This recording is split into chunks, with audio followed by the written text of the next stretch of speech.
like sar muuqaalka haddii aad nagu cusub tahay subscribe tahay loobin. Maanta waxaan ka hadlaynaa talooyin wax badan ka bedeli doona noloshaada muhiimna ku ah. Waxa ugu horeeya jeclow naftaada in ka badan inta aad dadka kala jeceshahay. Ma jiro qof ku qadarin doona haddii aadan adigu isqadarin. Man sharifa nafsahu fa huwa shariif. Ogow lax kasta meesha ay isdhigto ayaa lagu gowraca. Adiga meesha aad isdhigto ayay dadku kugu qiimeyn doonaan. Ha fiirin dadka gadaashaada ka hadla. Horeyna u soco. Ogow dadku marka ay dareemaan inaad horey u socotay waxay bilaabaan inay kaa hadlaan, wax kaa sheegaan, hoos ku dhigaan. Sababta ay kaaga hadlayaan ma ahan inay ku faraxsan yihiin horsocodkaaga ee waxay dareemeen inaad joojisay sida ay jeclaayeen inaad u noolaato. Dadku marka waxay bilaabaan inay wax badan kaa sheegaan. Ha u joojin marka. Qofka niyadjabka badan waxaa u muuqda dhibaatooyinka halka qofka niyadda wanaagsan u muuqdaan fursadaha. Noqo qof meesha uu u socdo gaaro, ha dhawaato ama ha dheeraad.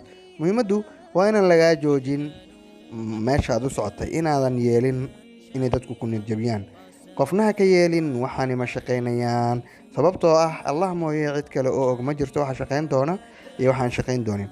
Marka dadka qaar waxay rabaan inay kuu sheegaan inaysan waxba shaqaynayn, marka ha ka aqbalin. Ha ogolaanin hana u ogolaan shalay inay kaa qasto maanta. Shalay waxay ahayd shalay, maantana waa maanta. Shalay waqtigeedii ayay soo qaadatay, maantana waqtigeedii ha qaadato.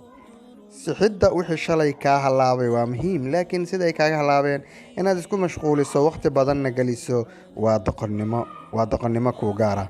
Marka sixidda wixii shalay kaa qaldamay ku dadaal. Wax badan ka baro guuldarrada, akhrisa sheekooyinka iyo qisooyinka dadka guuldaraystay. Taasi waa muhiim.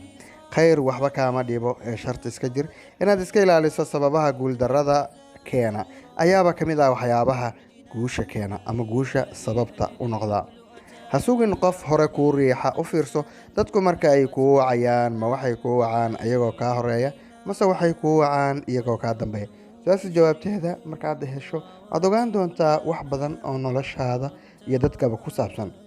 Ma arkaysid qof isagoo kaa horeeya ku wacaya, balse waxaad arkaysaa qof isagoo kaa dambeeya ku wacaya. Inta badan dadku marka ay kaa dambeeyaan ayay ku dhahaan hebelow ama heblaayoy.